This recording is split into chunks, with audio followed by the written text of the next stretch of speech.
మాజీ మంత్రి వైకాపా నేత కొడాలి నానిపై లుకౌట్ నోటీసులు జారీ చేశారు కృష్ణా జిల్లా పోలీసులు. నాని అక్రమాలపై ఇప్పటికే విజిలెన్స్ విచారణ జరుగుతోంది.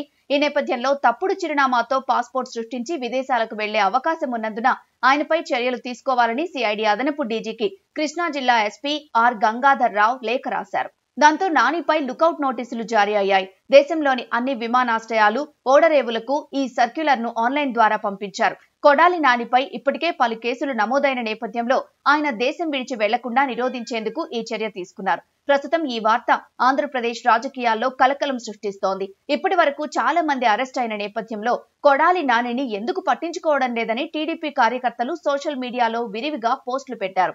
అయితే ఆయనకు అనారోగ్యం కారణంగా ఈ గ్యాప్ ఇచ్చినట్లు విశ్లేషకులు భావిస్తున్నారు. ఇటీవల కొడాలి నాని ముంబైలో గుండె ఆపరేషన్ చేయించుకున్నారు. ప్రస్తుతం ఆరోగ్యం నిలకడగానే ఉన్నట్లు తెలుస్తోంది. ఈ నేపథ్యంలో ఆయన మెరుగైన వైద్యం కోసం అమెరికా వెళ్తారనే ప్రచారం సాగుతోంది. అందుకే ఏపీ పోలీసులు ఈ నిర్ణయం తీసుకున్నారు. కొడాలి నానికి రాష్ట్రంలో పాస్పోర్ట్ లేనట్లు సమాచారం ఉండగా హైదరాబాద్ చిరునామాతో పాస్పోర్ట్ పొంది ఉండొచ్చని పోలీసులు అనుమానిస్తున్నారు. దీంతో ఆయన కదలికలపై పూర్తి నిఘా పెట్టారు ఏపీ పోలీసులు.